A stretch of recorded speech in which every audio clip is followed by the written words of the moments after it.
وہ جو ہمارا پین ہے، جو ہماری تکلیف ہے، وہ شاید رفع ہو جائے۔ عموماً آپ نے کوے کو دیکھا ہوگا کہ کوہ جب کوئی چیز ہم پھینکنے کے لیے جاتے ہیں تو وہ آواز لگاتا ہے، خود نہیں کھاتا، آواز لگاتا ہے اور بہت سارے کوے اکٹھے ہوتے ہیں، اکٹھے کھاتے ہیں، پھر کوے کی ماتم ہو جاتی ہے اور پھر وہ آواز لگاتا ہے اور سارے کوے اکٹھے ہو کر چیختے ہیں، چلاتے ہیں۔ کئی دفعہ آپ نے دیکھا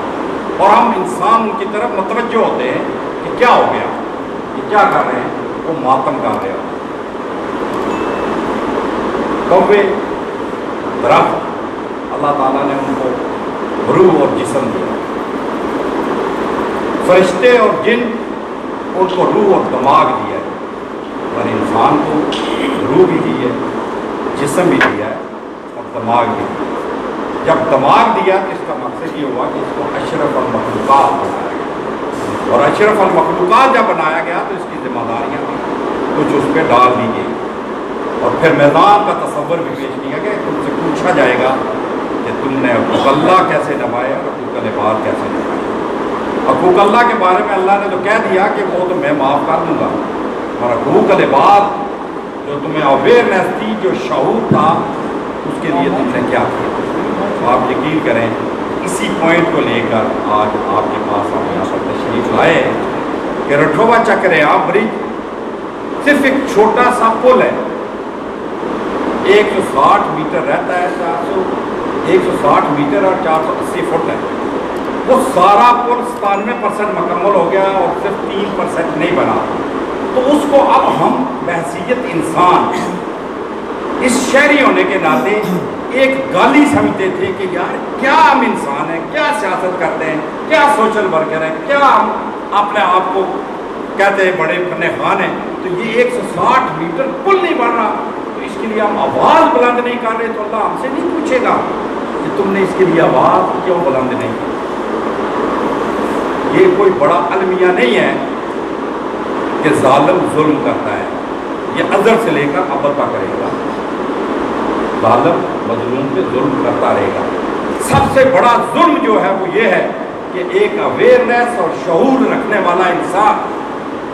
جب اس ظلم کے خلاف آواز بلند نہیں کرتا تو وہ خود نہیں مرتا بلکہ وہ معاشرہ مر جاتا ہے، اور معاشرے کے منہ پر ایک تماچا ہوتا ہے کہ وہ معاشرہ اس پہ اپنا شور و غبار نہیں کرتا۔ تو آپ یقین کریں کہ وہ جو پل 160 میٹر رہتا ہے، میں 22 سال سے اس تحریک کے اندر موجود ہوں، اور پہلے دن سے کسی کے احسان پہ نہیں، اپنے ماں اور باپ کی جو قبریں ڈوبی ہیں، جو میرا آشیانہ ڈوبا ہے، جو میرا گونسلہ ڈوبا ہے، جس پہ میری ماں نے بحیثیت یتیم بچے کے لوریاں دی تھی، اس دکھ اور درد کو شیئر کرنے کے لیے مختلف جگہوں پر آوازیں لگاتا رہا اور لوگوں نے اس کو سپورٹ کیا ہے۔ اب جو 160 میٹر رہ گیا ہے، ہم چک سواری میں بھی، میرپور میں بھی آوازیں تو لگاتے رہے، اس کو ایک براڈر کنٹیکسٹ میں لیا کہ وہ آواز شاید ہم صحیح جگہ طریقے سے نہیں پہنچا سکے، تو اس کو ہم نے براڈر کنٹیکسٹ میں لیا کہ کیوں نہ ڈویژن لیول پہ ہم اس آواز کو لے کے جائیں، شاید آپ کی اس کوے کے ساتھ دوسرے کوے کی آواز مل کے ان ایوانوں تک پہنچ جو مظفر آباد میں رہتے ہیں، یہیں سے اٹھ کے جاتے ہیں، ہماری کمیونٹی سے اٹھ جاتے ہیں، ہماری چارپائیوں سے اٹھ جاتے ہیں، مگر سمجھ نہیں آتی جب وہ مظفر آباد کی کرسی پہ بیٹھتے ہیں تو ان میں بغیرتی کیوں آ جاتی ہے۔ یہ بغیرتی سے کم نہیں ہے کہ ہم اجڑ گئے، مر گئے، گھر چلے گئے، اشیانے چلے گئے، اور میرے 80,000 لوگ ڈوب گئے، مگر مجھے 160 میٹر کے لیے 22 سال بعد پھر آنا پڑا کہ یار آواز اکٹھے لگاتے ہیں۔ تو یہ قوم تو زندہ ہے مگر لیڈر وغیرہ تو نہیں ہے۔ کسی کے ساتھ ہے، میں خود بھی ہوں، میں نے خود ووٹیں لی ہیں، اور ووٹیں اس لیے لی، میں بینکر تھا، تو میں جب وارڈا کے ساتھ بات کرتا تھا تو وہ کہتے ہیں you are the banker, you are not the politician, why will you accept your proposal, all the politician with us, why will you accept your proposal. تو میں چپ ہو جاتا تھا کہ واقعی تمام لیڈر ڈویژن کے ان کے ساتھ ہیں، لوگ تو وویلا کرتے ہیں۔ میں بینک چھوڑ کے الیکشن کے اندر گیا، ووٹیں لے کر پھر جا کے میں بیٹھا، نو آئی ایم دا پالیٹیشین، آؤ اب ہم آپ سے بات کرتے ہیں، ہم نے کچھ کیا لمبی کہانی ہے، اس پہ آپ میں شیئر نہیں کرتے۔ ہم مطمئن ہیں کہ ہم نے لوگوں کی آواز بلند کی،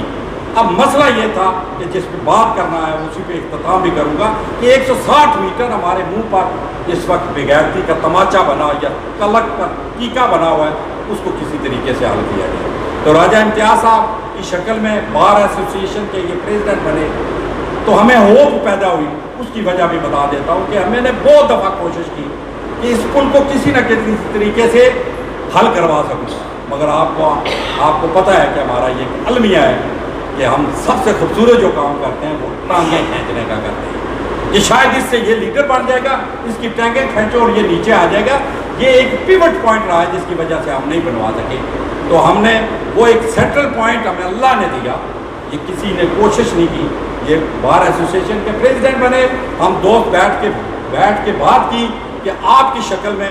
آپ کو ایک تحریک اور تاریخ کا بھی علم ہے، ایک طالب علم ہے، عرصہ دراز 30 سال سے تحریکوں کا حصہ ہیں، اگر اس پہ آپ کوشش کریں تو بار ایسوسیشن ایک ایسا پلیٹ فارم ہے جو نیوٹرل ہے، دوسرے الفاظ میں کہ وہاں پر پولیٹیکلی یہ نہیں ہے کہ ان کی ووٹیں بڑھ جائیں گی، کم ہو جائیں گی، کسی کو تکلیف نہیں ہوگی۔ تو آپ اگر قیادت کریں تو ہم وہاں پہ آپ کے ساتھ کام کرنے کے لیے تیار ہیں، اور صدا بلند کریں تو شاید ہم یہ 160 میٹر مکمل کروا سکیں۔ اس کی تفصیل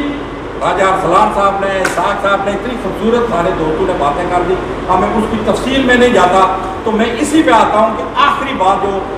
فیصل بھائی نے کی اسی کو آگے بڑھا کے اختتام بھی کروں گا۔ ایشو کیا ہے، یہ کیوں نہیں بنا، اس کی انہوں نے تفصیل بتا دی۔ اب کیسے بن سکتا ہے، دو جملے ہیں، کیوں نہیں بنا، اس کی وجہ کرپشن ہے۔ کرپشن کے ذمہ دار کون ہیں یہ تعین کرنا ضروری تھا۔ تو میں کیونکہ گورنمنٹ کا حصہ رہا نون میں، تو میں نے نام لیے کہ یہ 5 لوگ ہیں، 3 آزاد کشمیر کے بیوروکریٹ ہیں، 2 کانا کے ہیں، کشمیر افیئرس کے۔ یہ 5 نے مل کے سازش کی ہے چائنیز کمپنی کے ٹھیکیدار کو ملا کے کہ اگر آپ کوشش کریں تو ہم بھی کوشش کرتے ہیں کہ یہ 1 ارب روپے کا منصوبہ 5 ارب میں بن سکتا ہے، اور یہ جو 4 ارب بڑھے گا ہم آپس میں تقسیم کر لیں گے۔ میں نے 2018 میں حکومت آزاد کشمیر الزام لگاتی تھی کہ ہمارے پاس پیسے نہیں ہیں، وفاق نے نہیں دیے، تو میں نے حکومت میں ہوتے ہوئے یہ بات بریک کی کہ ہمارے اکاؤنٹ میں 1 ارب 10 کروڑ روپے پڑے ہیں،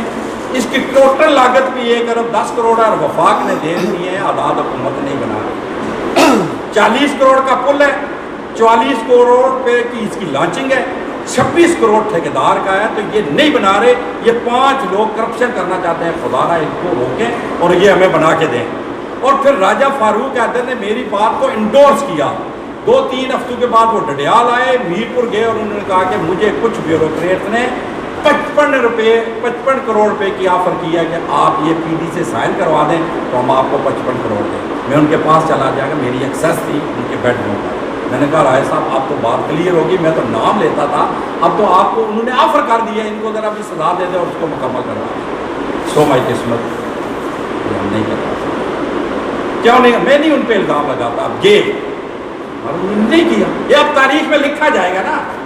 کہ آپ وزیر اعظم تھے، پیسے پڑے تھے اور آپ نے مکمل نہیں کیا۔ 55 کروڑ روپے حکومت پاکستان نے اور دے دیے، میں پی ٹی آئی میں نہیں تھا،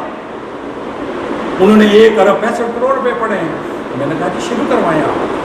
وہ نہیں کروا سکے، وہ چلے گی۔ آج پھر میں آپ کے سامنے یہ بات بریک کرتا ہوں کہ بھائی نے کہا پیسے نہیں ہیں، پیسے ہم دے دیں گے فلاں، میں نے یہ کہتا ہوں کہ میں اس ہفتے بھی 2 دفعہ پوچھ کے آیا کہ ہمارے پاس پیسے ہیں کہ نہیں، وفاق کو واپس چلے گئے، لیپس ہو گئے، 55 کروڑ روپے ہمارے لیپس ہو گئے، 1 ارب 10 کروڑ آزاد کشمیر کا اکاؤنٹ 101 ہے، اس کے اندر پڑے، یہ کسی وقت بھی چاہیں تو اس کو شروع کروا سکتے ہیں۔ مگر وہ تنویر الیاس صاحب یہاں سے ہو کے چلے گئے، 2 ہفتے کا مسودہ ہمیں سنایا تھا، اب ہم نے سوچا کہ شاید یہ شروع ہو جائے، نہیں شروع ہوا تو ہم نے اب آخری بات جو ہے وہ سوچا کہ یہ بات اس طرح ہے کہ یہ گھی سیدھی انگلی سے نہیں نکلتا، یہ الٹی انگلی سے ہی نکلے، مگر میں کہتا ہوں ایک انگلی سے نہیں نکلے گا، یہ جب تک کوٹلی، سہسا، میر پور، چکسواری، ڈڈیال ساری کی ساری انگلیاں مل کے نکالیں گی تو ڈیفینیٹلی ہم نکالنے میں کامیاب ہو جائیں گے، اس کے بغیر کوئی چارہ نہیں ہے۔ تو آپ کے پاس آج اس لیے آئے ہیں کہ خدا را اپنے لیے بھی ہمارے لیے بھی یہ ایک جو آپ کی سوشل سائٹ پہ جو ایک ایکٹیویٹیز ہوتی ہے اس پہ اگر اجاگر کریں گے، اخبارات میں کریں گے کہ سہسا بھی اسی طرح شامل ہے جس طرح باقی لوگ ہیں، تو مجھے یقین ہے کہ ہم یہ مسئلہ حل کرنے میں کامیاب ہو جائیں گے۔ اسی پہ اختتام کروں گا کہ اگر یہاں سے پیغام ہے، امتیاز صاحب لائے عمل اناؤنس کریں گے کہ اس دفعہ اگر اس پل پہ کام شروع نہ ہوا تو ہم نے وہ نظارہ 30 سپٹمبر 2002 کو جب مشرف آئے تھے تو ایک جملہ ہم وہاں پر بول کر آئے تھے، انہوں نے ہمارے ساتھ میٹنگ کی تھی کہ وہاں پرامن طریقے سے میں اس پل کا افتتاح، اس ڈیم کا افتتاح کر سکوں۔ تو میں نے کہا تھا نثار محمد صاحب وزیر امور کشمیر ہیں، آپ یہاں پر لکھ لیں، بلکہ آپ مجھے ای میل نمبر دے دیں تاکہ 30 سپٹمبر کی شام کو انگلینڈ سے میں آپ کو ای میل کروا سکوں کہ آپ کتنے خوبصورت طریقے سے یہ افتتاح کر کے آئے ہیں۔ اگر smoothly Mangla dam raising project کو میرپور میں افتتاح کرنے کے بعد آپ اسلام آباد آ جائیں تو کہنا کہ کشمیری بے غیرت ہے، یہ آزادی حاصل انڈیا سے نہیں کر سکتے، ان کے اندر خون نہیں ہے۔ تو 30 سپٹمبر کو شہید چوک میرپور کے اندر ہم نے مار کھائی، گولی چلی، آنسو کا ہاتھ پھینکا گیا اور مشرف کا طیارہ جلدی سے اڑ کے افتتاح کیے بغیر کچھ چیزوں کا ریڈیو اسٹیشن کا چلا گیا۔ تو ہم نے شام کو میسج کروایا کہ یہ کشمیریوں کا جو خون ہے یہ آزادی کے لیے تڑپتا ہے، اپنے غم کے لیے لڑتا ہے اور حاصل کرتا ہے۔ آج تمہارے شہید چوک میر پر اور لال چوک سری نگر میں کوئی فرق نہیں ہے۔ Indian kills us by bullet and Pakistani drone us, وہ ہمیں گولی سے مارتے ہیں اور تمہیں ہمیں ڈیم کے اندر ڈبو کے مارتے ہیں۔ فرق کوئی نہیں ہے۔ مسئلہ یہ ہے کہ ہم اپنی صدا آپ کے ساتھ لے کے آئے ہیں۔ ساری کہانیوں کا آخری اینڈ یہ ہے